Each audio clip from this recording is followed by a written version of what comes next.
Bom, então, mais uma vez, boa noite a todos. É um prazer tê-los aqui conosco, especialmente hoje que teremos a palestra do professor Fernando Ferrer, no qual nós agradecemos aí a sua disponibilidade. É um prazer tê-lo aqui conosco. E o Dr. Hilton, que vai moderar a reunião e vai fazer as apresentações de praxe do nosso palestrante, né? Eu desejo um bom evento a todos. Eu espero que logo após tenhamos bastante interação e discussão sobre os temas. Muito obrigado. Professor Lauro, quer fazer alguma... Não, você continua, por favor. Tá ok. Então, vamos lá. Eu vou apresentar o professor. É longo o currículo, o mini currículo já é longo, então vocês veriam a qualificação do professor. Então, vamos lá. O tema é extremamente interessante. Custo da não-saúde e os medicamentos órfãos. Acho que é bem instigante, bem estimulante para perguntas e vai demandar muito trabalho do nosso professor, para o nosso palestrante, para que possa consolidar, mas a experiência dele é muito sólida. Eu já andei vendo diversas últimas reuniões que ele fez. Vamos lá. O professor Fernando Ferrer é professor de administração, negócios internacionais, direito internacional, finanças, gestão de saúde e gestão estratégica global em programa de mestrado em Nova York, programas de graduação em Nova York e Nova Jersey, nos Estados Unidos.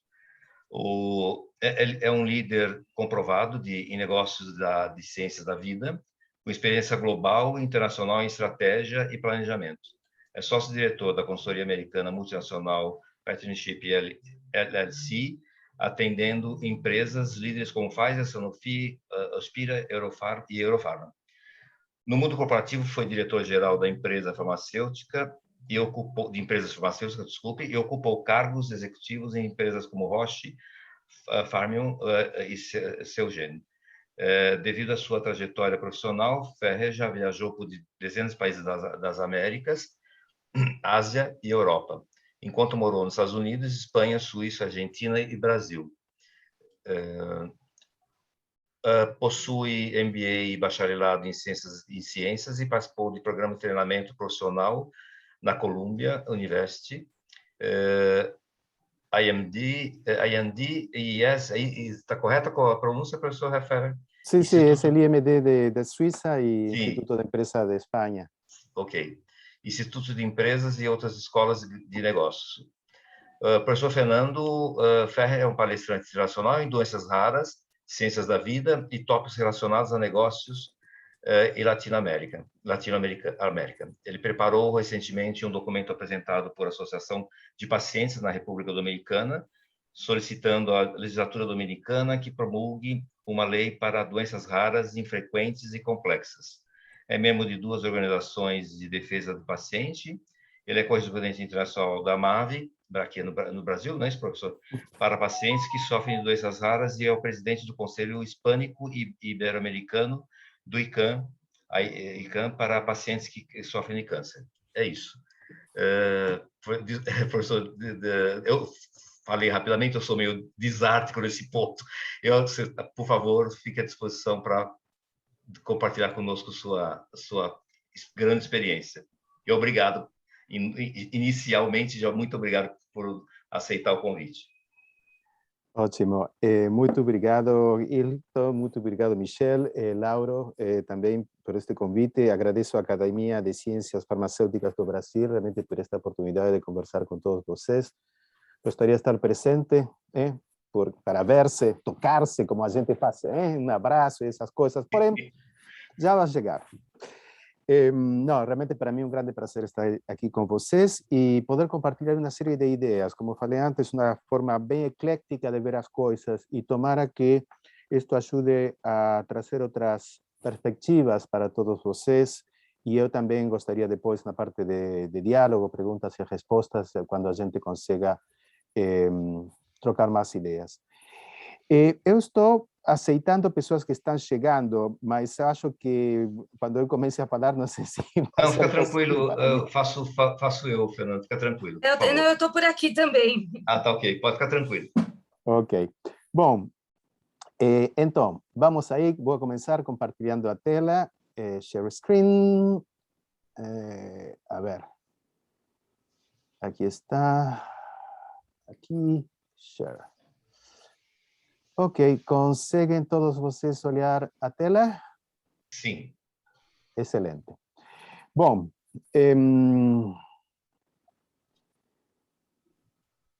esto já falamos,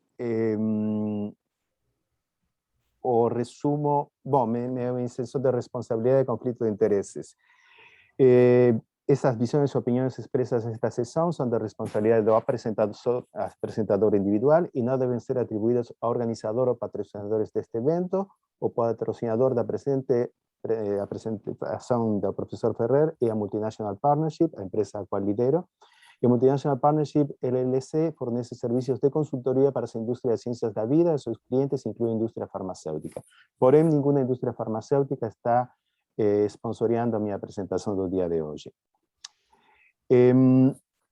Realmente sumario para quien no está en esta sala, mas aquí solo voy a aprovechar para hablar una cosa.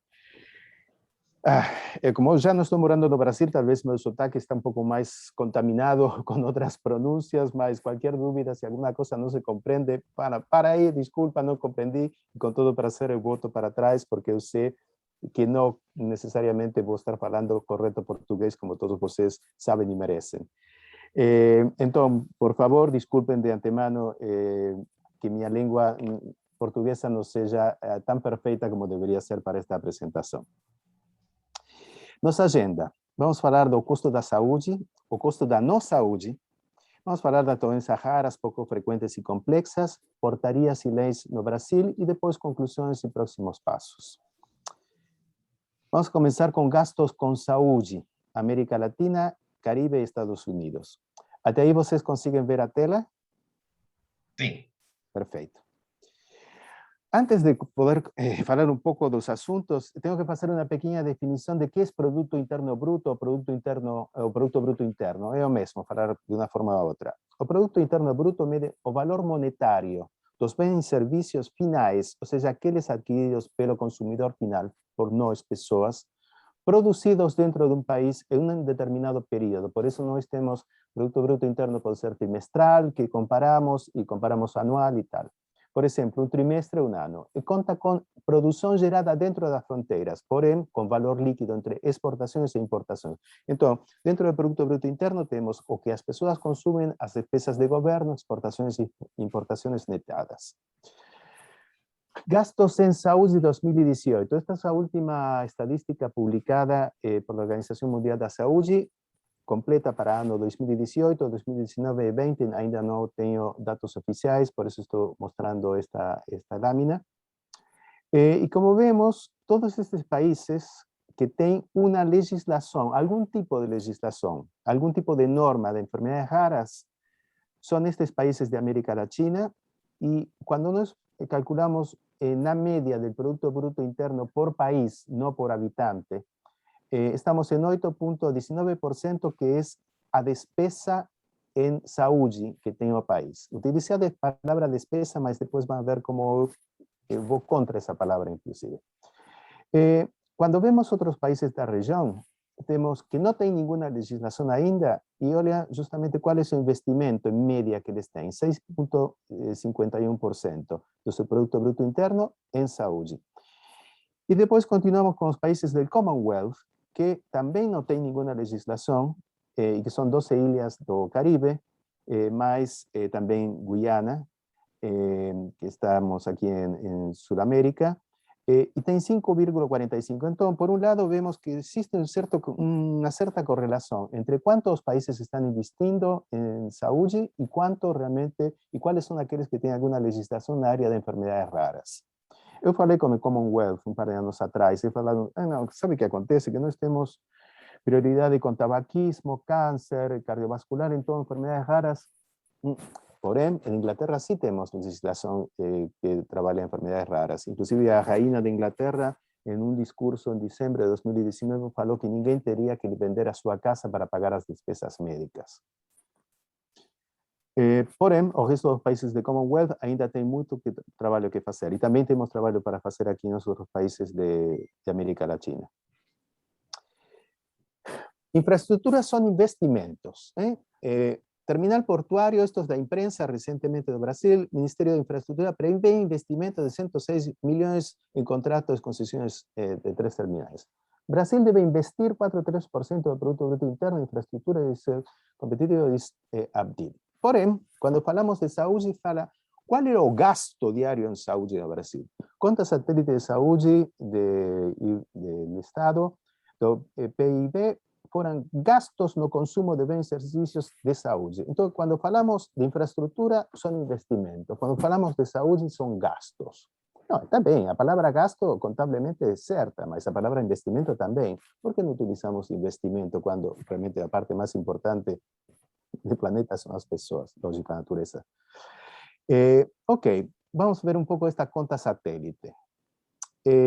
Do Produto Bruto Interno, então, Brasil, acá fala 9,2, na outra lâmina de 2018 falava outra porcentagem. Lembrem que são diferentes agências e isto vai acontecer sempre. Como investigadores, vocês sabem que depende qual é a fonte que utilizam, qual vai ser os valores que temos. Então, neste caso, estou utilizando o IBGE, no outro caso, havia utilizado a Organização Mundial da Saúde. Então, 603 bilhões de dólares. Eu calculei na base do dólar de médio de 2017 e me dio que então nós fizemos um investimento de 194 bilhões de dólares em saúde no ano 2017.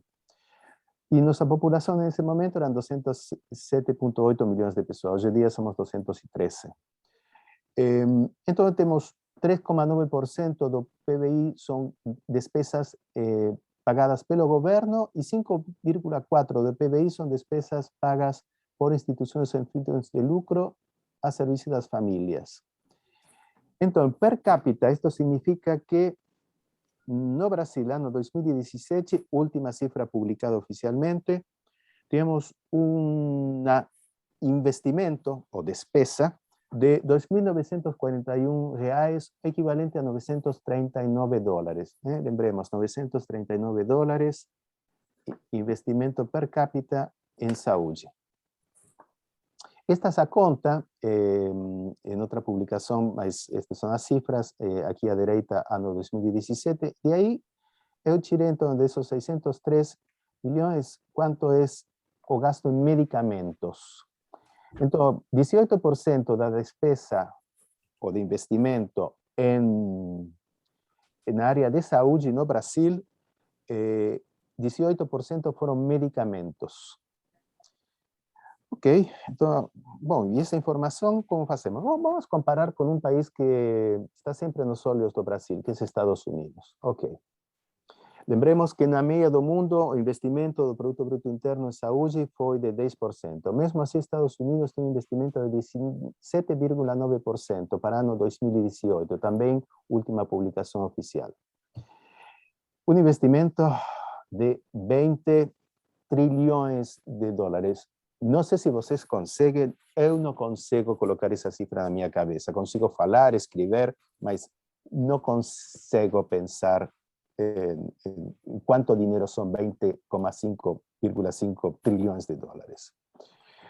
Estes gastos em saúde, esse esse é o Produto Bruto Interno, mas os gastos em saúde são 3,6 trilhões de dólares, ok? Para uma população de 327 são 11.153. Lembremos, no Brasil, ano 2017, nosso investimento em saúde era 939 dólares per capita. E qual é a despesa deste dinheiro? Bom, o medicamento 9%, porém não é a primeira despesa. As primeiras despesas, que sumam 63%, são custos hospitalares, serviços médicos e outros cuidados pessoais em saúde. Então, mesmo que no Brasil nós falamos 18% do total de dinheiro de 294 bilhões de dólares, gastamos 18% em medicamentos. Nos Estados Unidos, dos 3,6 trilhões, gastamos 9% em medicamentos. A quantidade é bem diferente, 335 bilhões versus 35 bilhões no Brasil. Um tema que às vezes não vemos, as informações estão, mas não está no dia a dia e talvez não temos um pouco a oportunidade de discernir, bom, então, e como são as contas do Estado? E isto depois tem a ver com algo mais que eu vou falar na frente, que é o que passa com as legislações. Vamos ver como é o orçamento federal dos Estados Unidos em 2019. Nós temos que os ingressos, ou seja, o dinheiro recoletado pelos impostos foram 3,5 trilhões e as despesas 4,4 trilhões de dólares. E nós temos uma série de despesas que são obrigatórias. Estas cifras são do governo americano. Então, nós vemos estes de aqui, Social Security, Medicare, Medicaid e others, são mandatórios. Despesas discrecionais, temos defesa e outras que são fora de defesa. E depois temos interesses. Porque como fazemos para financiar o Estado? Bom, por um lado, o que conseguimos recoletar de impostos. E por outro lado, como fazemos? Famosos bonos. Os bonos que os governos emitem são aqueles que também ajudam a financiar as despesas do Estado. Mas esos bonos, ¿cómo son? Bueno, tenemos que pagar intereses. Y aquí están los intereses, por ejemplo, que Estados Unidos pagó 2019 por esos bonos emitidos, 375 billones de dólares. Entonces, pessoas físicas, y eso acontece también en muchos países, Brasil no debe ser exento, nós, como individuos, como pessoas físicas, somos los mayores pagadores de impostos. Nós, formiguinhas, pagando cada año nuestros impostos en cada compra. Nós somos aqueles que sustentamos o Estado, porque estamos pagando os impostos. Depois tem as empresas e outras formas de financiamento. Porém, lembrem, vocês como pessoas, isso tem a ver também com o que falamos mais na frente, nós como pessoas somos aqueles que não só indicamos a quem vamos dar a responsabilidade de dirigir nossos governos, mas também damos o dinheiro para que façam os investimentos que nós também consideramos que têm que ser feitos. Então, nós tivemos 2,7 trilhões dos 3,5 gastos obrigatórios, e como vemos, temos uma grande participação de saúde. Então, e aqui vai um tema importante, por isso são importantes as leis. Se nós não temos, a Lei de Seguridade Social de Roosevelt, em 1935-37, foi depois da grande caída do ano 29-30. Então, foi resultado disso justamente do grande problema social que tivemos nos Estados Unidos, que saiu a lei de Social Security. Medicare, Medicaid são leis da década de 60, 70. Então, isto foi avançando progressivamente, porém, hoje em dia, graças a essas leis, que também temos saúde pública também nos Estados Unidos. Medicare, que es a partir de 65 años, es federal. Medicaid depende de dos estados. Cada estado es responsable de su Medicaid. Ok. Primeiro ponto. Até aqui tudo bem? Boa velocidade? Dá para compreender? Dá para seguir? Estão gostando? Está ótimo. Sim, sim, sim. Sim. Ok. Muito, muito obrigado, então. Continuamos, então. Primeiro vimos o custo da saúde. Então, a ver, o que acontece quando não há saúde? Ok. O que o Covid nos mostra, 4,4 milhões de mortes, isto foi até sexta-feira passada. Casos confirmados, o tamanho da população do Brasil. Imagine que todo o Brasil foi atingido pelo Covid no mundo. 2,6% da população mundial, pelo menos, porque mesmo que estas são fontes oficiais da Organização Mundial de Saúde, vamos falar, mas pelo menos todo o Brasil completo, como se tivesse até agora tido Covid. Ainda não sabemos todo o impacto na saúde, mesmo não saúde física, mas também saúde mental. A recessão global da economia e investimentos foram tremendamente atingidos pelo vírus. Fechamento de negócios, falências, desemprego, dívida e perda das casas das pessoas. Sistema legal também foi atingido. E a única coisa positiva, a telemedicina. Finalmente, a grande mudança em telemedicina foi acelerada pelo Covid. Vamos então, este é o mapa do mundo, de acordo com el Fondo Monetario Internacional, publicado en octubre del ano passado. Todo lo que está en vermelho tem caída de Produto Bruto Interno superior al 3%. Vale dizer que a economia do país no 2020 foi 3% menor que a economia desse mesmo país no ano 2019. Está todo pintado de vermelho praticamente. Algum caso, inclusive, bom, é certo, China foi um dos poucos países que teve crescimento. Aproximadamente 20% dos países tiveram crescimento positivo e 80% dos países do mundo tiveram crescimento negativo do Produto Bruto Interno, em diferentes escalas. Vamos ver um pouco essas porcentagens. Isto também é a mesma fonte, que é Fundo Monetário Internacional, e temos em vermelho 2020, todo mundo.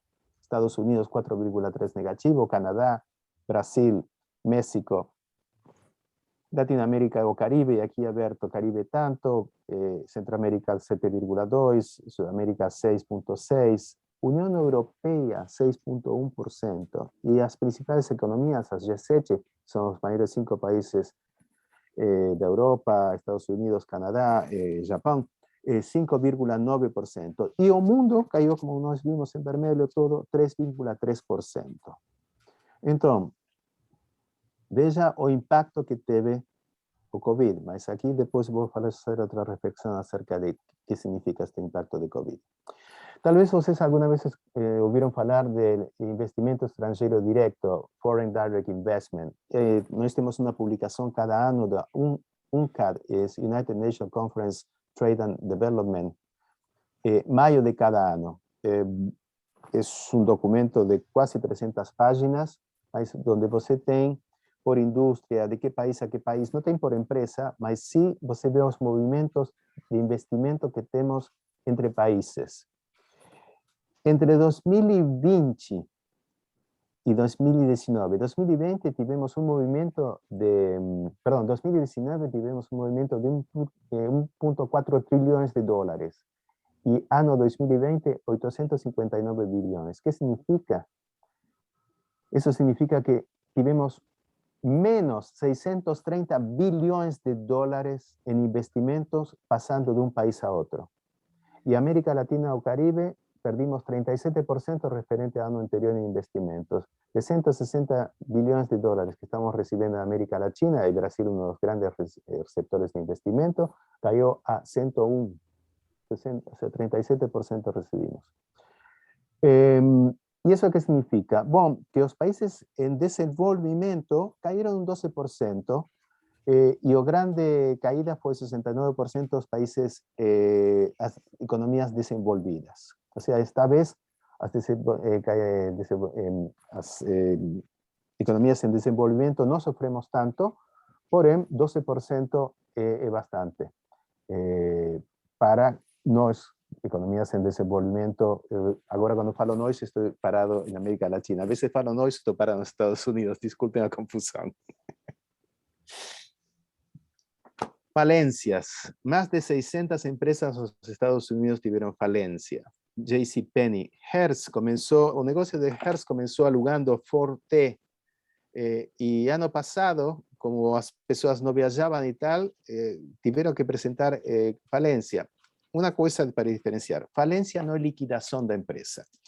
Falência é quando você fala com teus fornecedores, olha, desculpe, minhas contas não dão, eu preciso renegociar quando vou pagar vocês. E isso fala com fornecedores, com o governo é difícil renegociar dívidas, vocês sabem. Porém, logicamente, também se pode quando você é um grande empregador como estas empresas. Hertz, por exemplo, teve que demitir ou suspender 50% de seu pessoal. ¿Qué significa eso? Que más de 20,000 pessoas ficaram sem emprego. Ann Taylor, Loft, Brooks Brothers, a gravata de Brooks Brothers, camisa também. Então, essa roupa de homem também apresentou falência. Guitar Hero, GNC, os suplementos dietários.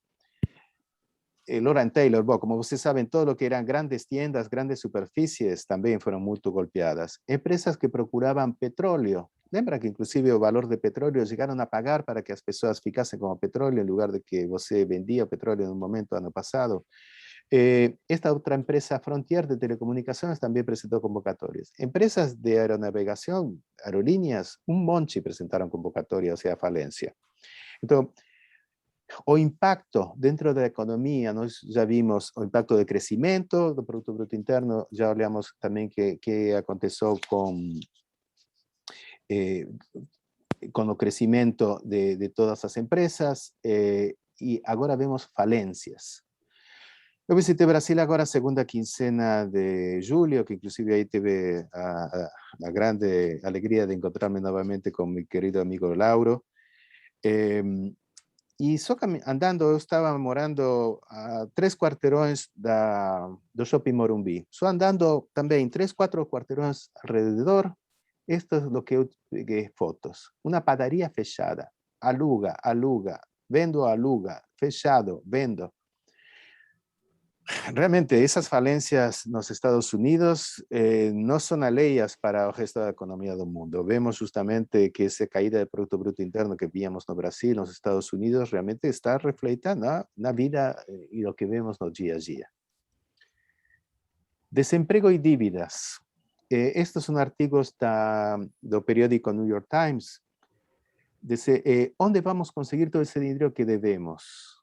O custo da pandemia em moradias, ficar para trás, compartilhar moradias. Estamos falando de que em Filadélfia, um estudo do Federal Reserve Bank de Filadélfia mostrou que inquilinos perderam seus empregos na pandemia, acumularam 11 bilhões de dólares em atrasos de aluguel. E outro estudo da Moody's Analytics, todos os inquilinos inadimplentes, estimou que em janeiro eles deviam 53 bilhões de dólares en alugues atrasados, servicios públicos y multas por atraso. Y que estas personas, para poder entonces continuar pagando las dívidas, están cortando alimentos y otros sitios esenciales para pagar las contas. Y donde antes moraba una familia, ahora moran dos familias, donde antes una familia tenía un cuarto para ellos, otro para los hijos, están compartiendo el mismo cuarto. Y muchos de ellos, bueno, algunos ya consiguieron voltar al trabajo, mas muchos ainda están viendo, porque escritorio fechado, se você está trabalhando em limpeza de escritórios, esquece. Restaurante fechado, então também não. E assim por diante. Já vimos, Hertz, roupa, muitos locais. E não acaba aí. O sistema legal é justo para as pessoas definirem em detenção prejudicialmente e presumir-se inocentes sem perspectiva de julgamento para elas a futuro. Los tribunales, disculpen, este está en español, disculpe, yo tengo el slide en portugués, disculpe, este está en español. Tribunales federales y estaduales de la ciudad de Nueva York só fizeram 9 juízos penais em 2020 até outubro, quando 2019 habían feito 800. Então, o que significa isso? Que entre ano passado e este ano, bom, talvez você tenha 1.500 pessoas aguardando o juízo. Que lindo. Em Texas, só fizeram o primeiro juízo virtual do estado em novembro de 2020. E depois em Califórnia, no condado de Orange, havia completado o julgado local 114 juízos penais. Mas, cruzando a rua, do outro lado da rua, o federal falou, não temos as condições. Então, também, nem sequer nisso temos entendimento que se pode e que não se pode. Telemedicina, realmente, o que todos estamos esperando, falo. E ainda nos vai dar mais. Também um dos motivos de que a telemedicina conseguiu avançar é porque os seguros de saúde começaram a pagar telemedicina, coisa que antes não consideravam. Então, agora, você tem muita consulta em telemedicina, você compartilha, o médico compartilha com o paciente, inclusive, seu telefone celular, você consegue falar com ele, já é uma coisa realmente mais contínua.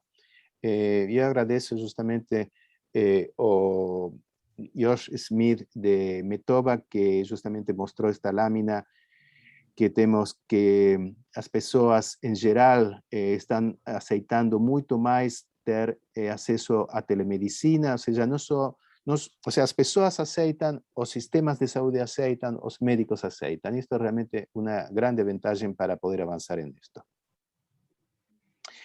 E neste ponto, gostaria que lembremos o seguinte. Primeiro, eles vieram de atrás dos socialistas. Eu não falei porque, afinal, eu não era socialista. Quando eles levaram os sindicalistas, eu não prestei porque, afinal, eu não era sindicalista. Quando levaram os judeus, eu não protestei porque, afinal, eu não era judeu. Quando eles me levaram a mim, não havia mais quem protestasse.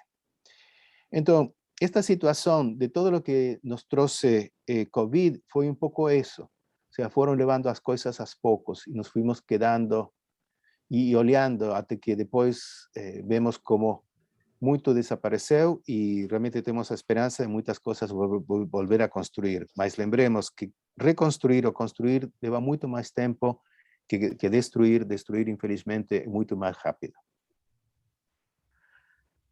Então, o custo da nossa saúde foi compreendido desta forma que eu apresentei? Sim. Como ven, atingiu tudo. Nada ficou quieto. Sim.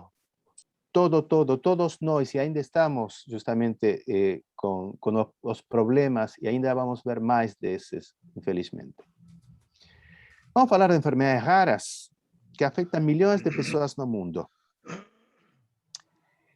Não temos que confundir, porque algumas vezes dá com as negligenciadas. Son un grupo de enfermedades infecciosas, muchas de las parasitarias, por ejemplo, Chagas masa, dengue, leishmaniasis, lepra, rabia.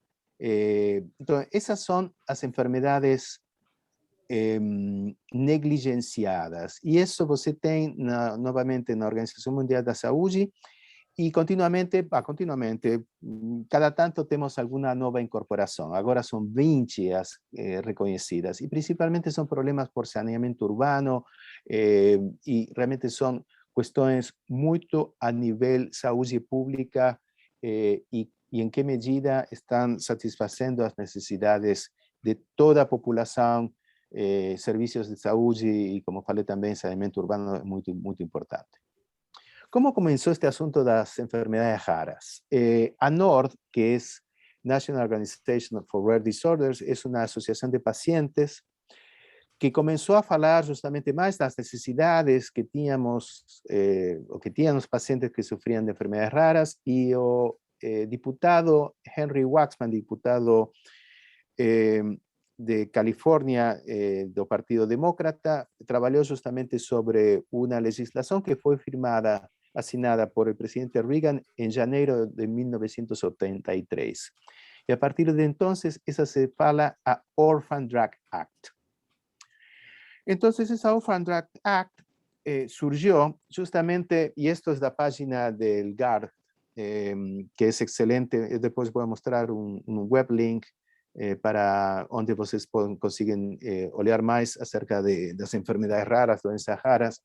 Esto comenzó porque estas doenças raras ficaron conocidas como doenças órfãs, porque las compañías farmacéuticas no estaban interesadas en desenvolver productos para esos tratamientos. Era una época de década 80, todavía aparte de antibióticos estaba haciendo trabajada más fuerte, estábamos trabajando también en cáncer y tal. Entonces, orphan drugs eran pocos pacientes, pasaba desapercibido y también no había mucha ciencia por trás. Entonces, esta legislación creaba incentivos financieros para encorajar a las empresas a desenvolver nuevos medicamentos para doenças raras. 1983. Estamos hablando de 38 años atrás que esta acta fue asignada a los Estados Unidos. Importante tomar esa data, ¿ok? 38 años atrás. Europa, para 1999, promulgó una ley que fue finalmente publicada en enero del año 2000, que es el Regulamento 141-2000. No caso da Orphan Drug Act, da ODA 83, él falaba que para ser considerada una enfermedad rara tiene que tener hasta 200.000 pacientes, estamos hablando de prevalencia, tenemos que tener 200.000 pacientes en los Estados Unidos para considerar que esa enfermedad era rara.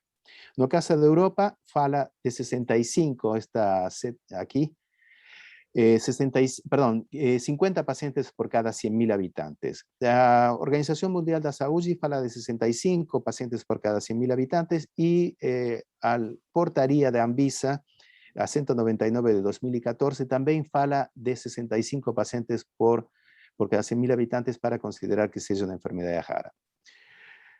Porém, nisso temos que ser flexíveis, e esse é outro ponto de discussão quando falemos de legislações, que não vamos a tocar o tema em profundidade nesta vez, mas um tema para ter em conta. Estos são web links, rarediseases.org, National Institute of Health, Orphanet. Agora, uma coisa importante quando vocês procurem em Orphanet. Orphanet, o corte de Orphanet é até 50 pacientes por cada 100.000. Então, você vai ter muita divergência entre os valores de Orphanet e possivelmente os valores do Instituto Nacional de Saúde dos Estados Unidos. Eurodis, vocês têm outras informações adicionais que também são importantes, não só lista de enfermedades. São 7.000 enfermedades raras. Falam entre 6.000 e 8.000. A cada semana temos novas descobertas, porque justamente, e agora vamos ver por que temos novas descobertas. Frequentemente crônicas e fatais são, mas destas 7.000, quase 95% ainda não temos cura ou tratamento. E acabo porque falo de que, cada semana descoberta, porque 80% das doenças raras têm uma origem genética. E muitas vezes é apenas um gene. Outras são bacterianas ou virais. Causas ambientales ou são degenerativas e proliferativas. 50% das doenças raras afetam as crianças. 30% das crianças com doenças raras não conseguem viver sem medicamento e, por conseguinte, tão importante o diagnóstico. Por isso, também muito importante no Brasil ampliar o famoso teste do pezinho a 50 estudos, não apenas, mesmo que isso está avançando, mas é importante realmente fazer diagnóstico temprano. E o teste do pezinho consegue justamente também identificar algumas das doenças raras. Mas 35% das mortes do primeiro ano de vida são causadas por doenças raras. E, infelizmente, nenhum país ou região geográfica do mundo tem, até este momento, diagnóstico ou tratamento para todas estas doenças. Então, quando temos algum diagnóstico, algum tratamento, urgentemente temos que aplicar, porque não podemos continuar nos países brincando com a vida das pessoas, porque quando algo está disponível, porque já a ciência e a indústria colocam à disposição, desculpe a palavra que vou utilizar, mas é criminal não dar à população aquilo que já está disponível em outros países. Não? Você não pode castigar alguém que mora num país ou que tem um ingresso X, não dar-lhe a mesma oportunidade que outra pessoa por não ter um acesso universal à saúde, que é uma das coisas colocadas por Nações Unidas e assinada também por vários países, incluindo o Brasil. Disso eu vou falar um minuto.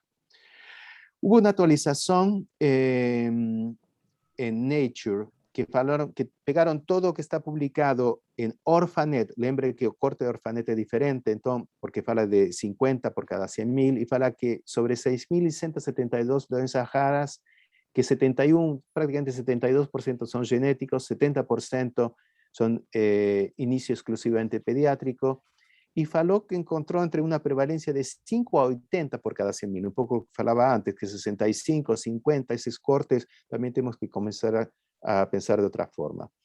E em base a essa publicação de Nature, temos que entre 3,5 e 5,9% da população do mundo, ou seja, entre 263 e 446 milhões de pessoas no mundo, podrían tener alguna de estas enfermedades raras citadas por Orphanet. En el mundo somos 7,888 billones de pessoas. Y creciendo. Ejemplos de enfermedades raras. Doença de Gaucher, Huntington, Pompe, epidermoliosis boliosa, neuroblastoma, talasemia, varios tipos de anemias, atrofia muscular espinal. Estos son apenas 30, esclerosis múltiple, hemofilia, ELA, esclerosis lateral amiotrófica. Mas imaginen, sería imposible para mí nomear 7.000 enfermedades, mesmo algunas tienen un nombre só de químico, biológico, realmente muy difícil de seguir. Mas atento, que continuamente conseguimos descobrir mais e mais enfermedades e também tratamentos. Então, o que aconteceu com esta ODA, a famosa Orphan Drug Act e esses incentivos? Olha como foi crescendo a quantidade. 83 foi promulgada esta lei. Então, olha como foi crescendo, crescendo, crescendo. Ano passado, chegamos a aprovar nos Estados Unidos 90 novos medicamentos para enfermedades raras. Estas enfermedades raras, vamos a ver acá esto como, ¿qué significa esta tabla y esto?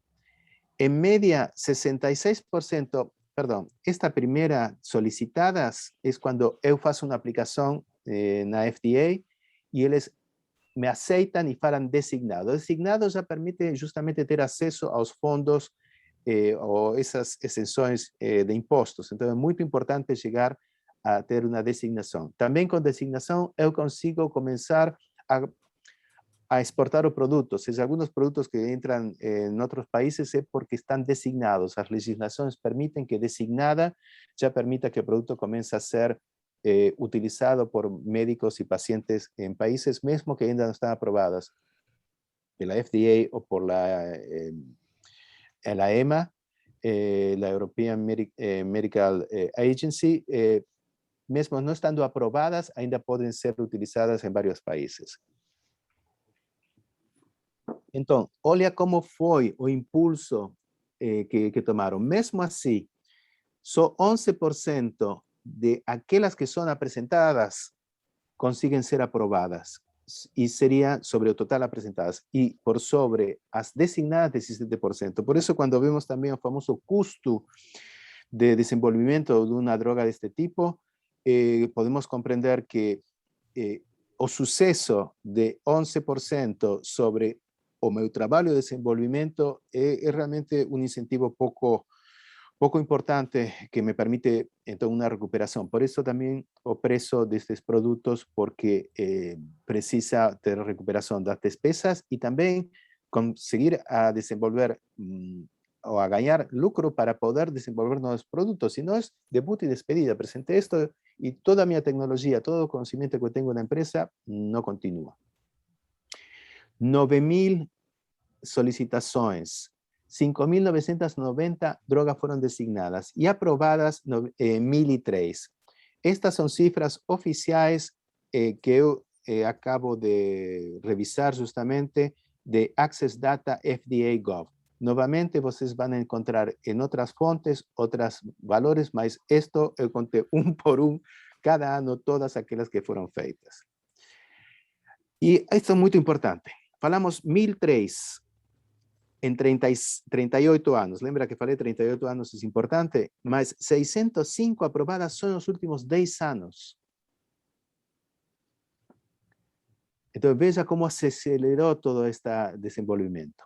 No caso de Europa, a EMA comenzó en el año 2000 y 65% recibieron estatus de designación y apenas 5%, Estados Unidos, lembra, eran 11, y 5% de las solicitadas fueron aprobadas, y otro por ciento versus las 17% de Estados Unidos. Y aquí tenemos entonces un total de 3.600 que fueron sometidas, 2.300 designadas y apenas 190. Ustedes van a ver otra cifra de 195, 196. ¿Por qué? Porque antes de que esta ley aconteciese en el año 2000, fueron aprobadas 5 productos en el año 99. Y después, en enero de 2021, ya fue aprobado más una droga.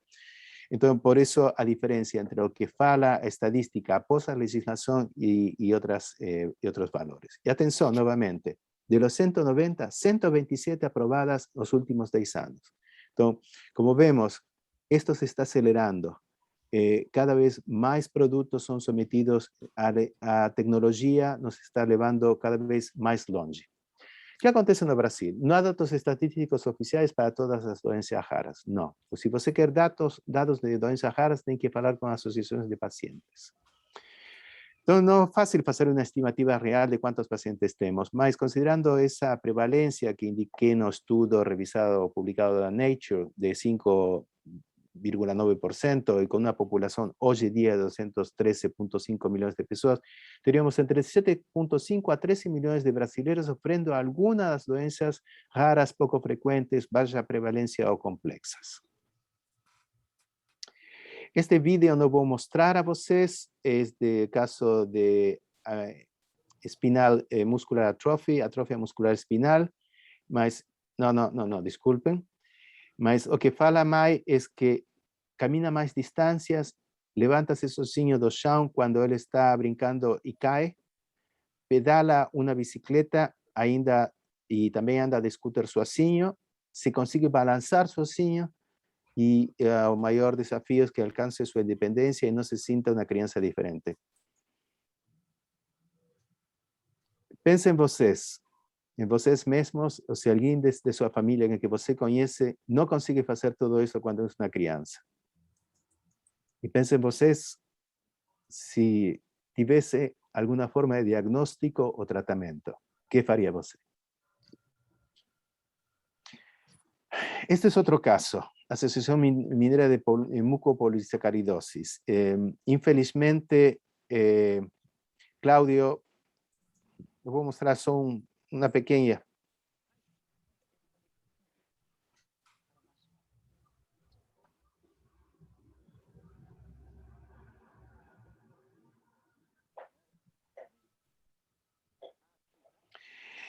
Claudio faleceu após 40 anos, junho do ano passado, e é um exemplo de que, assim postrado, essa pessoa dava consultoria em contabilidade, dava palestras e tal. Então, uma enfermidade rara não significa ser uma carga para a sociedade. E mais, eu falei com muitas pessoas com enfermidades raras e eles querem oportunidades de trabalho, não querem ficar atrás. Então, o mesmo que aconteceu com o Covid, e para todos nós que ficamos atrás de muitas coisas, e também aconteceu, isso que acontece para muitas pessoas no dia a dia com enfermidades raras.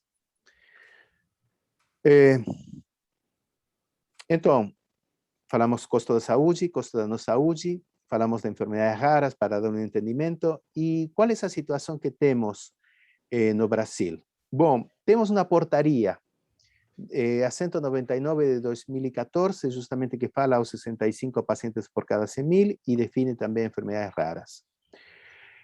Porém, portaria do Ministério da Saúde. E temos várias portarias que estão, de certa forma, relacionadas ou RDCs, resolução, mas aqui só uma lei. Dispõe sobre assistência terapêutica e incorporação de tecnologia em saúde no âmbito do Sistema Único de Saúde. Mas temos muita portaria e poucas leis. E isso é importante, Fernando? Sim, porque lei asegura orçamento, asegura que na Comissão de Orçamento da Câmara de Diputados e Senadores é discutido quanto dinheiro vai ter. Quando você tem despesas que são dentro de portarias ou decisões ministeriais, podem variar de acordo com quanto dinheiro é assinado para esse ministério, para essa carteira, e não necessariamente um programa que está instituído hoje e amanhã vai continuar. Então, é muito importante a parte legislativa. Falamos de compromissos internacionais. Brasil assinou desenvolvimento sustentável, objetivos sustentáveis até 2030. E justamente temos dentro desses vários que têm muito impacto na saúde, mas por sobretudo boa saúde e bem-estar.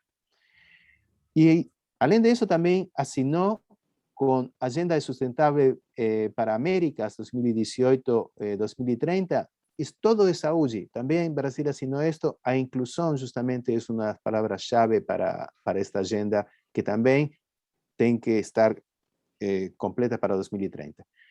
Senhoras e senhores, 2030 não é amanhã, mas após amanhã. Já estamos em 2011 e já estamos no segundo semestre. Quando, se a gente não acorda cedo e começamos a trabalhar mais forte, 2030 vai chegar e mais uma vez vamos a falar que lindo que era esse objetivo, mas não chegamos. Não podemos chegar a essa situação. Setembro 23 de 2019, Nações Unidas nos fala acerca da cobertura universal obrigatória. Setembro de 2019, o presidente Bolsonaro já era presidente da República. E o ministro da Saúde nesse momento, Luiz Henrique Mandetta, já não sei quantos temos, 3 ministros da Saúde, 4, já não me lembro, mas também ele assinou, representando o Brasil, representando os países, esta declaração política das Nações Unidas. E por primeira vez, el 23 de setembro de 2019, um foco dedicado à cobertura universal da saúde foi falado incluir também as enfermedades raras. No artículo 34, para fortalecer os esforços para abordar as condições de saúde ocular e de saúde bucal, bem como as doenças raras e doenças tropicais negligenciadas. Lembra aquelas que falei ao princípio, para não misturar com doenças raras, como parte da cobertura universal de saúde. Então, Brasil assinou incluir doenças raras dentro dos compromissos para seu desenvolvimento sustentável e para que nós tenhamos dentro do Brasil a saúde que a sua população merece, que não necessariamente é aquela que hoje em dia tem. É boa? Sim. Pode ser melhor? Sim. Deve ser melhor. Antes de esta reunião de setembro de 2019, já em maio de 2019, o Conselho Econômico Social já falou dentro dos grupos pessoas vivendo com doenças raras. E aí justamente estava incluso este assunto. E deixa voltar um pouco mais para trás. A Constituição Nacional do Brasil já fala que o direito da vida, o direito da saúde estão dentro justamente da Constituição. Então, a lei fundamental do Brasil garante esse direito para todas as pessoas. E na Constituição da Organização Mundial de Saúde, que fala um estado de completo... A saúde que é? É um estado de completo bem-estar físico, mental, social, e não apenas a ausência de doença ou debilidade, mas fala no último ponto da Constituição, os governos têm uma responsabilidade pela saúde de seus povos, que só pode ser cumprida com a provisão de medidas sociais e de saúde adequadas. Então, quando vejo justamente este veto, e eu vou tomar só algumas palavras que têm que ser colocadas no contexto, porque fora do contexto é certo que não estão bem, mas depois uma lei discutida durante 2 anos para que as pessoas em seu domicílio consigam receber aqueles doentes de câncer, medicamentos que sejam de uso oral. Para que você quer enviar essa pessoa até o hospital, com todos os riscos de saúde, mesmo durante a pandemia, que era difícil que você seja recebido? Todo o que custa para essa pessoa fisicamente, os compromissos da família para se trasladar até aí e tal. Então, mesmo uma lei que realmente é bem progressista para melhorar a saúde, da mesma forma que a telemedicina, não. E aqui é importante, ouvido o Ministério da Saúde, manifestou-se por o projeto o que privilegiaria os pacientes acometidos por doenças oncológicas. Olha, que privilégio ter uma doença oncológica, né? Então, vamos privilegiar a eles dando algo que não damos aos demais. Não, para aí. Você tem que melhorar o sistema de saúde, não tem que castigar aquele que precisa porque você ainda não foi suficientemente longe para poder abranger a toda a tua população. E aqui, ao considerar o alto custo, novamente, e qual é o custo da nossa saúde? Será que ninguém ainda percebeu o que aconteceu em 2020 e que o problema foi a nossa saúde e não dar às pessoas a saúde que precisavam, e por isso todo esse colapso da economia e por isso toda essa caída? E que vamos fazer daqui para frente? Vamos a esquecer de que a saúde é importante? Não devemos. Anos atrás, eu fiz um programa de enfermedades raras para a América Latina, em base a isso, em República Dominicana, recentemente, como falou justamente Hilton, apresenté para o Congresso, a través de uma associação de pacientes, uma petição para que exista uma lei de enfermedades raras. Nós temos que trabalhar mais intensamente em programas deste tipo, colocando junto governo, organizações de pacientes, organizações médicas, indústria, para que justamente consigamos evoluir e ter legislações que den o que as pessoas precisam. Resumo. Vamos bem para o resumo? Todo mundo bem? Sim, pode tocar. Sim, Sim, Obrigado. sim, muito. Então, parece que o uso de dinheiro para infraestrutura é um investimento, porém para a saúde, para bem-estar e vida, é uma despesa. Olha, temos que repensar um pouco como colocamos os manchetes nos periódicos e como falamos acerca de que é a vida. no podemos utilizar definições que não dão certo. Por exemplo, não podemos utilizar então, uma definição contábil para falar acerca da vida. Ni podemos utilizar teorias del bem comum versus el bem geral quando falamos de saúde de pessoas. O definições geológicas, por exemplo, falar que moramos no planeta Terra. Não, moramos no planeta Vida. Este do planeta Vida não é uma definição geológica. Tem que ser uma definição biológica. Somos vida e nisso temos que centrar todo o nosso trabalho. O porcentaje do PBI que o Brasil dedica para a saúde está alinhado com a média mundial, mas é quase a metade do que Estados Unidos da América investe. Então, mesmo como muitas vezes no Brasil olhamos para Estados Unidos, também pensemos como olhar neste aspecto. O Covid nos ensinou que a não saúde é o que mais custou no mundo. A falta de saúde minha ou não, o meu risco de saúde é aquilo que custou tanto para a sociedade. Doenças raras são milhares que afetam cerca de 13 milhões de brasileiros, mas a ciência e a indústria, como olhamos, está avançando rapidamente na descoberta de novos diagnósticos, medicamentos, tratamentos que os países devem oferecer para seus povos. Lembremos que a responsabilidade de um país é cuidar da saúde, da alimentação, da educação, do housing, de um lugar onde morar, da moradia, da segurança e também acessos a tecnologias. Hoje em dia também temos que assegurar acesso a internet, comunicações e tal. Acesso à tecnologia é algo que muitas vezes, bom, no passado não se falava como uma responsabilidade do governo, mas hoje em dia já é. O Brasil possui leis, normas e assinou compromissos internacionais com saúde universal e desenvolvimento sustentável, mas não tem uma lei federal para as doenças raras, pouco frequentes, de baixa prevalência complexas, que poderia ajudar a responder às necessidades da população. Então, quais são nossos próximos passos? Minha voz para vocês, para todos nós. O mundo não parou por Covid. O mundo parou devido à saúde. Não podemos falar, o mundo parou, o Covid foi. Não, foi a saúde que parou o mundo. A pandemia, a que poderia ter, a que não tinha. Eu tive Covid e durante um mês esteve impossibilitado de fazer nada, mesmo nem dar aulas online. Não conseguia, tinha que dormir horas. Só foi todo novembro, já me vacinei com Pfizer, 2 doses, e já fez viagens e tal, fez, não sei, como 7, 8 testes negativos. Então, lembrem, não foi Covid, foi a saúde que parou o mundo. Sem saúde, não há vida, não há nada. Falamos 4,4 milhões de pessoas, mas cada morte é uma vida.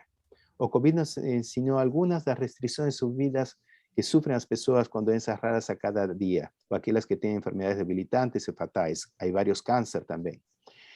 O dinheiro alocado para a saúde não é uma despesa, mas a primeira prioridade de investimento que cada país deve planejar.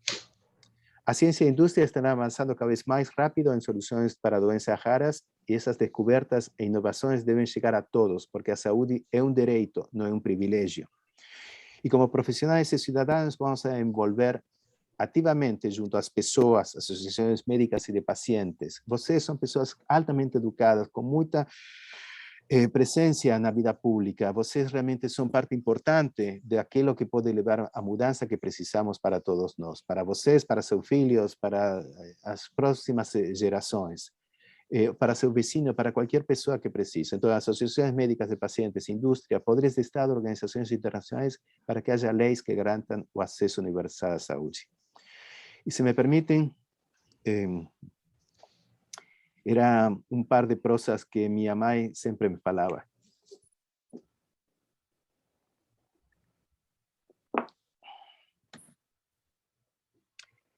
Se eles te postraram 10 vezes, você levanta outras 10, outras 100, outras 500. Suas quedas não devem ser tão violentas, nem por lei deverão ser tantas. Não desista nem mesmo derrotado. Não se sinta escravo. Desculpe, que falar da minha mãe. Nem mesmo sendo escravo. Tremuro de pavor, pense em você bravo e ataca ferozmente, já gravemente ferido. Vamos lá. Obrigado.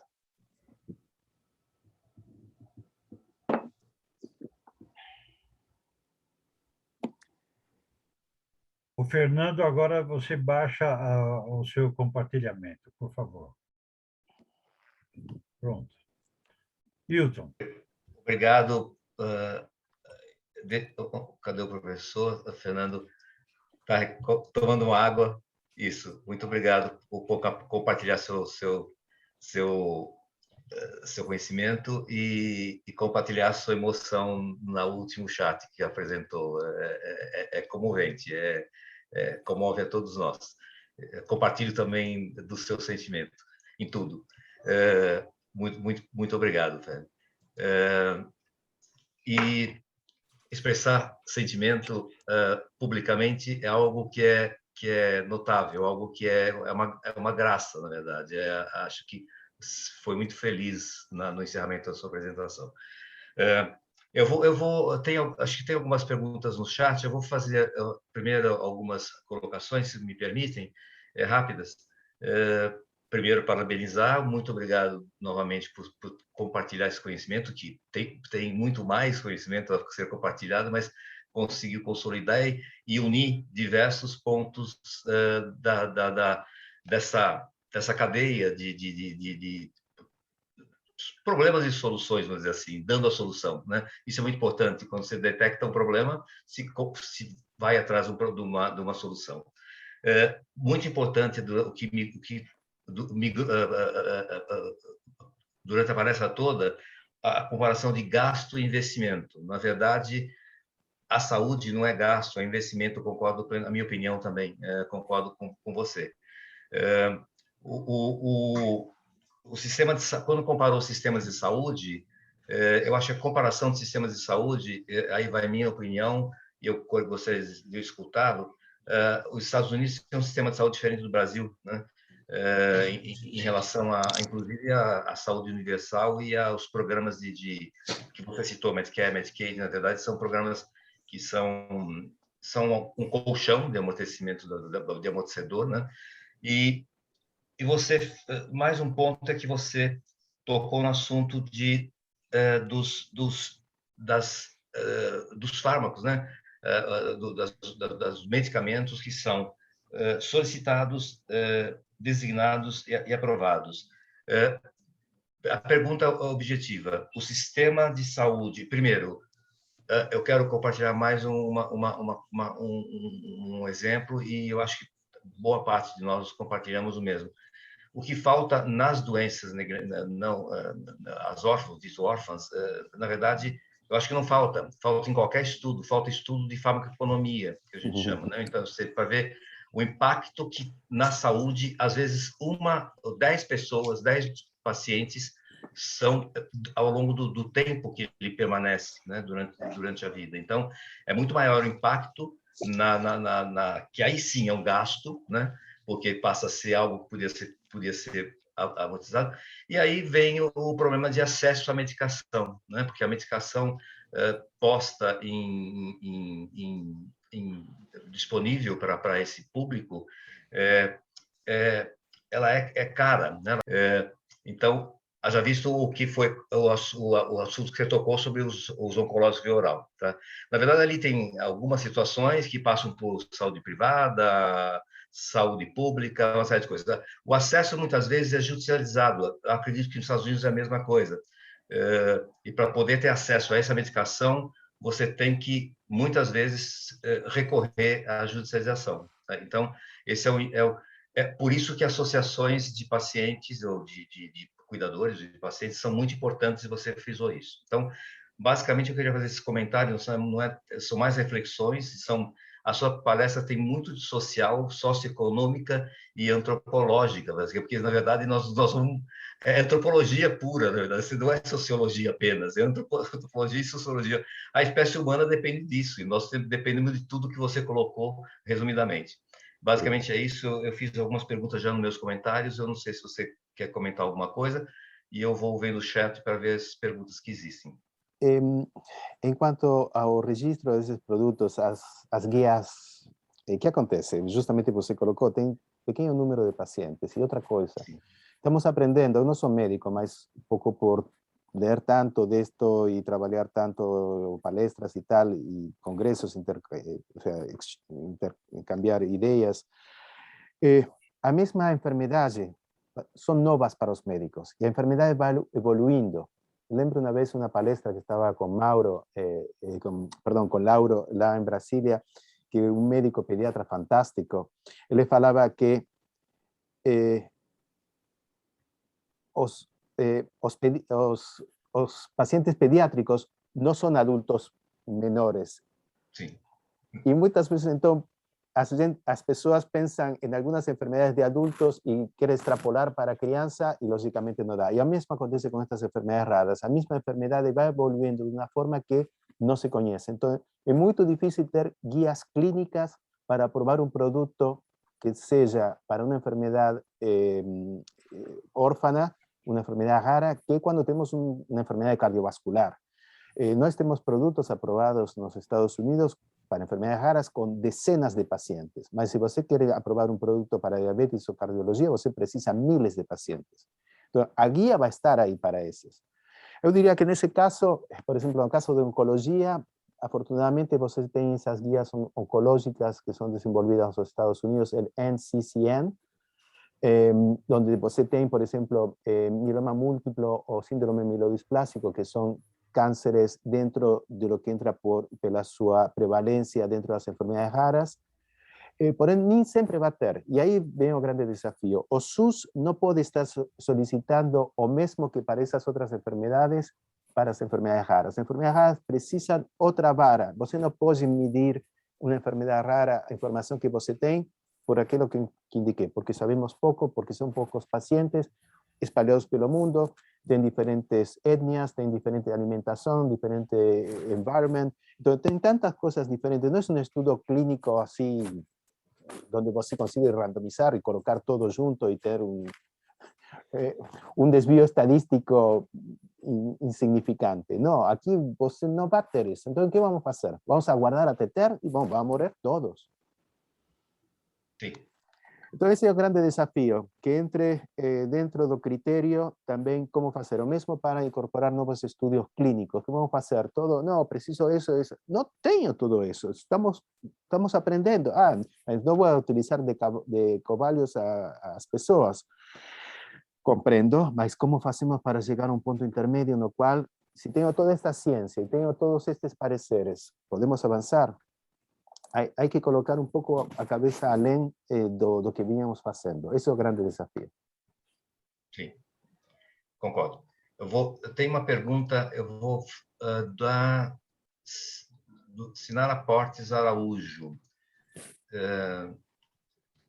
Não sei se tem experiência, mas o N para ensaios, o número de voluntários para ensaios clínicos são pequenos e, às vezes, os estudos não são aceitos para comprovação de eficácia e segurança. Tive uma experiência e tive o registro indeferido por isso. Para aumento do acesso, não acha que os estudos deveriam ser aprovados como aprovação condicional, como as aprovações da vacina?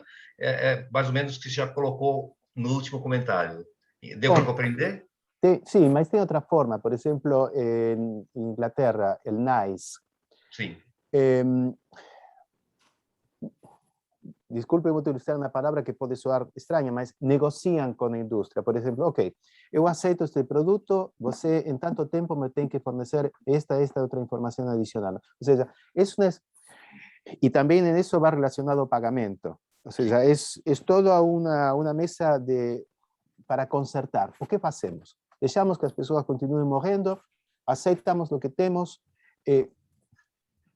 A ver, todos são riscos. Logicamente, não queremos correr nenhum risco com a vida humana. Porém, temos que ver em que momento a ciência está além do nosso entendimento e podemos, como falávamos alguma vez em minhas discussões na Suíça, can you live with this? Você pode viver com isso? E aí ver, são situações de compromisso. Disculpen, no quiero parecer inhumano ni poco profesional. Al contrario, lo que quiero mostrar es que tenemos que ver de qué otras formas podemos ir avanzando, porque no podemos ficar presos por aquello que ainda no sabemos. Tenemos que tentar buscar formas de avanzar. Entonces, la respuesta para nuestra colega es esa, que hay que sentarse y conversar y a ver qué más se puede traer a mesa y qué más podemos negociar en buen sentido da palavra para poder levar soluções às pessoas. Com certeza, desculpem que coloco desta forma, mas o pai ou mãe de uma criança que sofre de alguma enfermidade e vê uma possibilidade, teríamos que ouvir a voz deles também. Sim, sim. Complementando, enquanto eu vejo outra pergunta, sim, eu acho que a citonice, na verdade, é um processo também bastante de facilitador desse conjunto o referido a comparação com a aprovação condicional das vacinas, já existe essa modalidade, né? Já se discute há muitos anos no mundo todo, que é o registro provisório e o registro permanente depois, que é mais ou menos o designado, né? Você teria um registro transitório enquanto você vai adquirindo mais conhecimento e não perde vidas, né? Por isso. Então, na verdade, você tem o mínimo você faz um benefício-risco, balanço benefício-risco, e vê que o benefício é maior do que o risco, mesmo que tenha um número de pacientes pequenos estudados. Então, seria uma estratégia que parece que a Anvisa já sinalizou com isso, o FDA já sinalizou para é mais ou menos o triângulo preto que existe nas condicionais da Europa. Então, assim, tem um medicamento que eu não testei totalmente, mas eu sei que ele pode fazer bem. É um biológico, por exemplo. Então, eu posso continuar, é um estudo com braço continuado, fornecer medicamento para uso durante o estudo clínico ou pós-estudo, né? Isso tudo existem legislações, sim, eu concordo plenamente. Nós temos que unir as partes, sentar na mesa e conversar. Então, esse é um comentário. Desculpa, acho que eu estou falando demais como moderador. Não, e uma coisa além disso, justamente, lembremos também, por favor, que existem cada vez mais melhores diagnósticos. O sea, con la melhoria do diagnóstico, entonces estamos frente a una situación na cual nuestra forma de comprender y poder indicar que esa medicación es boa es mejor. Sim, sim. E você, com essa observação, você tiraria o risco, você compartilharia risco de investimento com todas as partes envolvidas. Claro. Sim, existe uma possibilidade que você mesmo colocou como gestão de saúde, né? E é viável, é só unirmos e tentarmos chegar a esse denominador. Só que é o que comentou, nós temos objetivos que são para 2030, assinados, e estamos em 2021 e será que chegaremos em 2030 com isso? Ou voltamos que renovar tudo isso?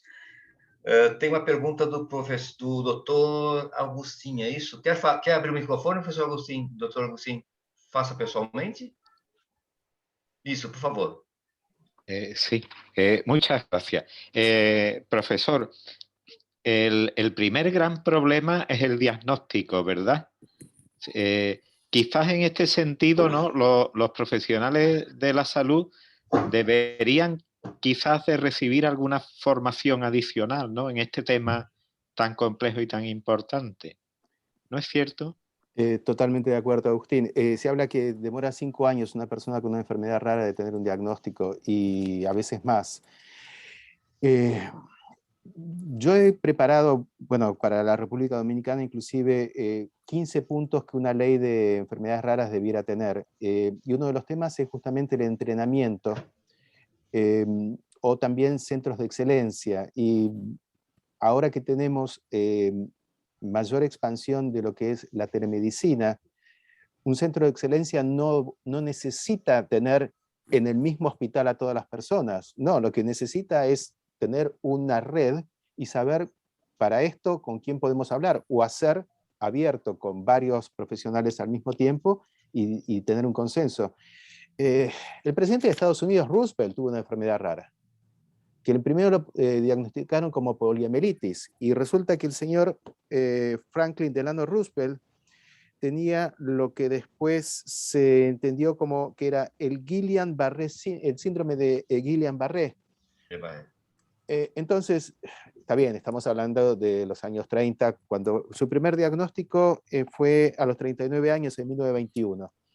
Pero entonces, como vemos, las cosas le pueden dar a cualquiera en cualquier momento, y un buen diagnóstico es importante. Necesitamos entonces mucho entrenamiento profesional, y más telemedicina y más centros de excelencia para poder justamente ayudar. Desculpa, estou falando, como você falou espanhol, agora eu também vou. Mas todos compreendem. Nós temos metade da plateia com espanhol nativo. Aqui, né? Mas deu para compreender, Tomara. Sim, totalmente, sim. Gracias, Agustín. Muchas gracias, muito obrigado. Obrigado, professor Dr. Agustín. O Dr. Michel tem uma pergunta. Por favor, Michel, você poderia fazer? Gostaria de fazer com o microfone aberto? Nós sabemos que $900 per capita aqui no Brasil é pouco, visto que as tabelas do SUS estão muito defasadas há anos e muitas vezes não remuneram todos os procedimentos adequadamente. Mas temos o contraponto dos Estados Unidos, que gasta $11.000 per capita por pessoas, e isso pode mostrar que o sistema também lá não seja lá o sistema mais perfeito e ideal, porque as entregas do sistema de saúde americano não são 11 vezes melhores do que o nosso brasileiro, né? Não. Então, eu queria perguntar onde está o meio termo dessa história aí. É uma questão de gestão, é uma questão de lobby da indústria diagnóstica e de diagnóstico por imagem ou de tecnologia aplicada à medicina? O que nós podemos fazer aí para chegar num denominador comum em termos de gastos? Bom ponto, Michel. Diagnóstico. Você vai a um médico e diagnóstico, múltiples diagnósticos. Y después, otro tema importante es los registros electrónicos que son compartilhados. Mesmo que o compartilhamento não está à altura que a tecnologia nos permitiria ter. Ainda tem áreas que não se falam. Mas essa é uma área importantíssima também para trabalhar a nível Estado. Que exista uma rede de acesso. Lógicamente, o problema es con los hackers y cómo proteger esa red de datos pessoais, mas precisamos ter melhor registros electrónicos para poder ter melhores informações y finalmente también tomar melhores decisiones políticas en cuanto a qué es lo que nos está llegando. O sea, de la misma forma que sabemos que va a llover dentro de 15 días, yo quiero saber también qué enfermos puedo tener en mi país para también empezar a preparar. Entonces, diagnóstico, sí, existe un grande uso de elementos de diagnóstico. Eso puede ser, no só pela tecnologia, mas vou jogar una cosa aquí, tal vez por las liabilities. ¿En qué medida los médicos precisan estar bien, con buen soporte para falar, bom, o motivo de mi decisión fue ese y aquel, con lo cual evitar, porque você sabe que existe, como se falaría, un poco, tal vez, no sé si utilizar la misma frase, mas falan tal vez de industria de juicios, ¿no? Entonces, esos son elementos.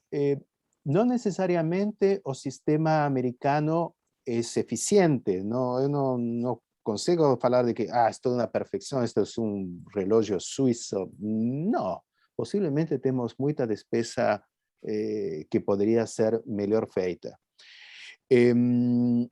Brasil lo que puede hacer es agilizar las cosas también. Yo pienso que Estados Unidos, con sistema de informática, a presión también, puede ser lobby, puede ser presión sociales, a imprensa, consigue que las cosas se movimenten más rápido. Entonces, funcionario es a pessoa que eu, como cidadão, coloquei nesse ponto. Eles estão para servir a mim. Eu vejo muitas vezes que, quando fez alguma destas pesquisas, procurando quem tem ou não legislação, enviar e-mail ou falar por telefone com ministérios de saúde, ninguém responde. A ver, é tua obrigação. Ou seja, você está aí para responder às consultas, não para... Não, desculpa, estou muito ocupado. Caramba. Então, agilidade, compromisso com as pessoas, ser mais responsável e solidário, porque um posto, para estar em saúde, eu sei, são muitas responsabilidades. Lembremos, por exemplo, que talidomida não golpeou os Estados Unidos porque uma funcionária da FDA falou, não, você não me está dando isto, não tenho. Então, graças a ela que nós não tivemos nos Estados Unidos toda a pérdida de, ou seja, todas as consequências da talidomida que tivemos na Europa com o produto da Grunenthal. Então, é importante e muito valioso o trabalho dos funcionários de governo, mas temos que ver de que forma eles conseguem se agilizar ou de que forma o sistema ajuda eles que sejam mais ágeis. Não necessariamente colocando mais pessoas, talvez os procedimentos precisam ser mais planos, mais horizontais, talvez temos muito procedimento vertical, que isso nos ajuda a levar para frente as soluções. Tem mais uma pergunta, nós temos tempo, então estamos em cima da hora, mas temos um tempinho, acho que podemos aproveitar. O professor, é da Ana, perdi aqui no chat, que agora não está aqui, da Ana Gabriela, ela colocou, fez um comentário, na verdade, complementando o que você acabou de falar, Ferrer. Não temos suficientes especialistas na área de saúde pública para o diagnóstico de enfermidades raras. Eu não sei se é bem isso que é isso que ela perguntou, mas eu não sei se esse é o diagnóstico entre aspas, da situação. É isso que você corrobora com essa concorda Concordo sim, sim. com a Ana Gabriela. Sim. Sim, sim. O que você acabou de tocar, no Brasil nós temos o brasileiro costuma ter, você viveu no Brasil, você vem para o Brasil frequentemente, é um brasileiro em parte. Então, nós temos um sistema único de saúde baseado, assim, se baseou no sistema inglês de saúde pública, né? Que, na minha opinião, funciona muito bem. Eu gosto do sistema de saúde da Inglaterra, gosto do sistema de saúde. Eu acho que o SUS tem tudo para dar certo, nasceu para dar certo. Uhum. A integração, não tem como ter um sistema de saúde universal. Haja visto o Programa Nacional de Imunização, você citou a Covid. Nós conseguimos, tendo vacina, nós conseguimos vacinar lá na ponta ribeirinhos, né? Que em países grandes como os Estados Unidos, possivelmente isso não seria atingido no ritmo que se atingiu no Brasil. Então, na verdade, o sistema existe. Você acabou de falar uma coisa muito verdadeira, talvez no mundo.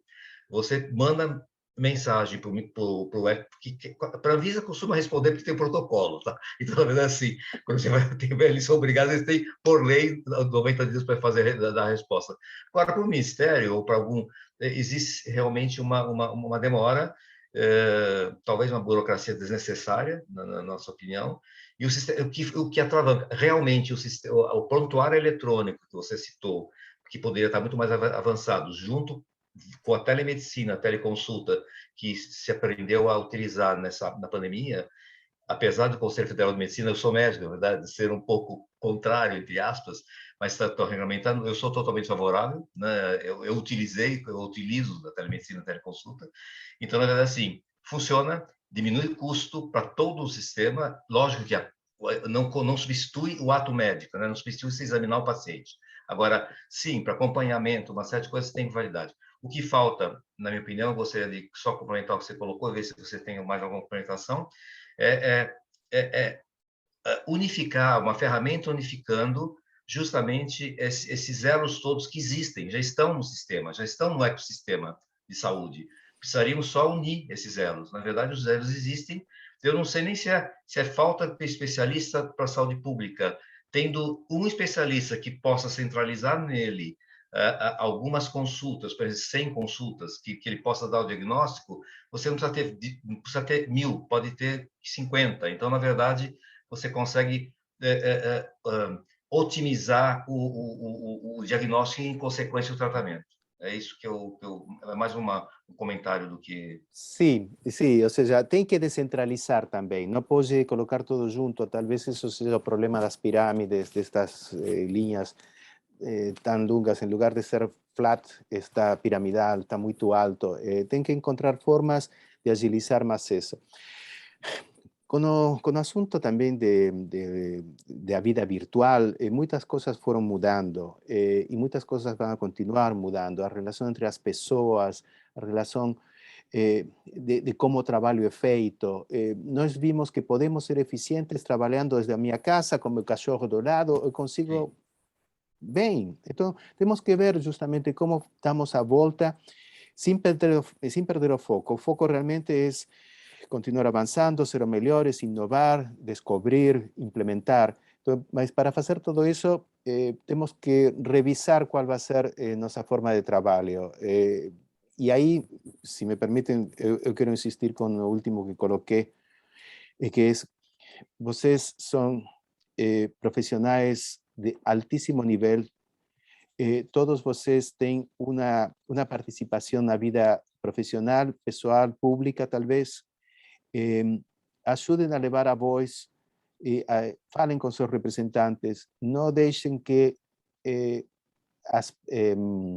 os projetos de lei morram porque faltam, talvez, melhores conceitos. Involucrem-se mais na vida política, porque vocês sabem o valor da vida política. Algumas pessoas pensam que os países têm problemas econômicos. Não. Se um país tem problema econômico é porque tem malas decisões políticas. A política é o que mais impacta na vida das pessoas. A maior força do planeta é a natureza. Mas após a natureza são os políticos. Se nós não trabalhamos com políticos, nada vai andar bem. Sim. Tem mais uma pergunta e no Brasil, nós temos o teste do pezinho. Antes, eu quero me desculpar com a Mara Badan, que ela falou que o sistema de saúde da Espanha é muito eficiente também.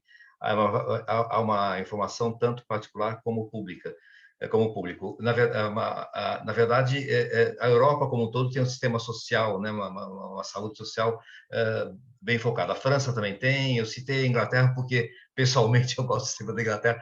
Conheço da França, acho muito bom. Da Espanha é muito bom também.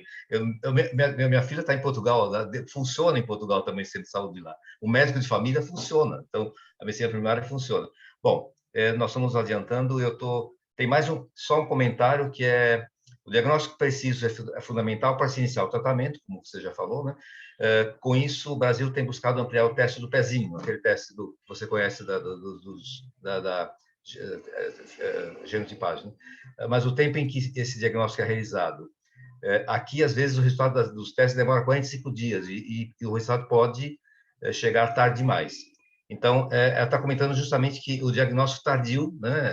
Nós temos a ferramenta, o teste do pezinho, e o não feito demora 45 dias. Nesse período, muitas dessas doenças tratadas deveriam ter sido corrigidas, principalmente aquelas que são um erro de inato do metabolismo. Então, na verdade, acho que é isso que ela quis sugerir. Quanto mais cedo você começar a iniciar o tratamento, mais rápido será a solução. É isso. Eu já passei do limite. Vamos lá. É isso? Quer alguma coisa? Fernando, estou preparado por horário. Muito bem. Então, Hilton, você encerra a sua atividade e nós estamos caminhando para o encerramento da nossa reunião. Queria parabenizar ao Fernando e a você pela condução da moderação desse trabalho. O Fernando, nós tivemos um bate-papo bem interessante quando você esteve conosco em Brasília. E, de fato, eu concordo integralmente com você de que nós precisamos de mais leis e um pouco mais de pressão, porque tendo leis é que tem recursos, né? Também nós já tivemos aqui, só um comentário antes de encerrar, de partir para o encerramento, nós tivemos aqui uma palestra há cerca de um mês atrás, quando se falou de quem fabrica os medicamentos para as doenças raras. Ele não tem escala industrial, tem muitas farmácias magistrais que podem elaborar produtos, mas existe uma demanda de uma tecnologia controlada para fabricar os medicamentos em escala não industrial. E tivemos aqui uma palestra do Humberto Zardo, nosso correspondente, que comentou sobre a 503B da FDA, que são estabelecimentos especiais que podem produzir em menor escala, que é diferente da escala de uma farmácia magistral, né? Porque a indústria farmacêutica não está, ela está produzindo em grande volume. O que você poderia comentar um pouco sobre esse assunto, para depois nós fecharmos a nossa apresentação? La producción 3D con impresoras 3D. Não, não, são instituições de produção de medicamentos especiais, um pouco mais para subcontrato, mas com condições também que poderia ser com impressora 3D, para atender a uma demanda que não é uma demanda de uma indústria e que tampouco está dentro de um escopo de uma farmácia magistral. Porque Sí, quem fabrica os medicamentos para doenças raras? ok. Sí, no, você lógicamente tem grandes empresas de terceirização e tem diversos níveis de autorização para isso também. Porém, que temos aqui? 330 milhões de pessoas e o preço do medicamento pode ser maior do que se está pagando no Brasil. Também pelo tipo de economia que tem Estados Unidos, pelo ingresso per cápita. Ingresso per cápita, se não me lembro errado, estamos alrededor de $48,000 por ano, acho, a média. Lo cual es bem diferente. Agora não, desculpe, não tenho presente as cifras de todos os países, porém, isso também influi em qual é a capacidade de compra e pago.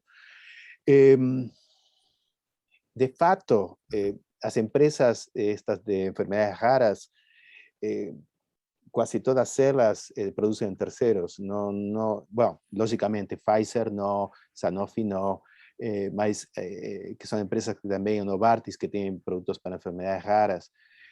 Porém, otras más pequeñas no necesariamente tienen una planta de producción. Algunos de los productos no son tan complicados, no son todos súper biotecnológicos.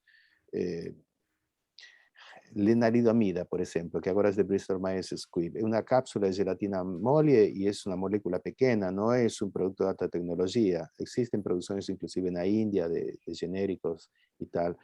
Entonces,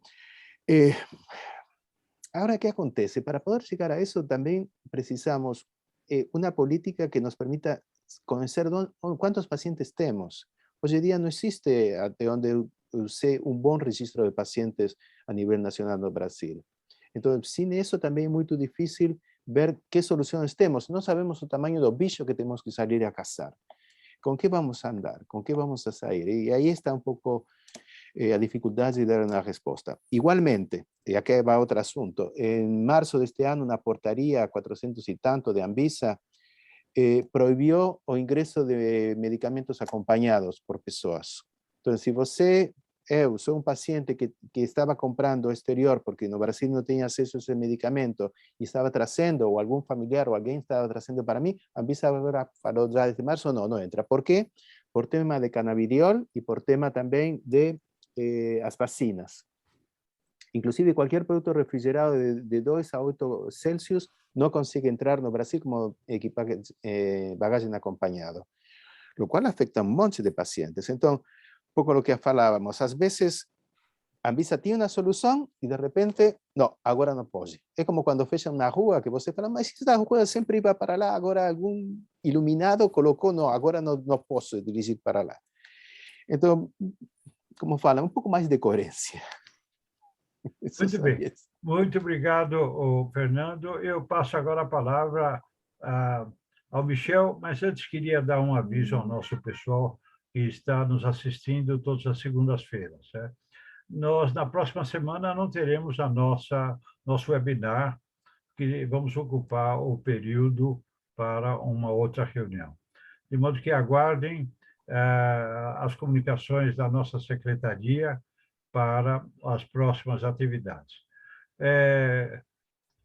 Michel, agora o encerramento por tua conta. Bom, eu também gostaria de agradecer ao Fernando pelo seu tempo, pela excelente palestra. O tema é muito polêmico, atual. Acho que se a gente ficasse aqui, nós iríamos discutir isso até meia-noite, e o moderador gostava muito do assunto também. Se deixasse, o Wilton ia longe também com o tema, porque eu percebi que ele é apaixonado por essas questões que nós aqui todos discutimos. Muito obrigado aos dois, foi muito bom, e a todos os presentes. Uma boa noite. Obrigado. Boa noite a todos. Obrigado mais uma vez. Obrigado. Isso, vamos interromper a gravação e ainda mais alguns minutos, se alguém queira fazer algumas perguntas entre nós agora, de um modo geral. Ok.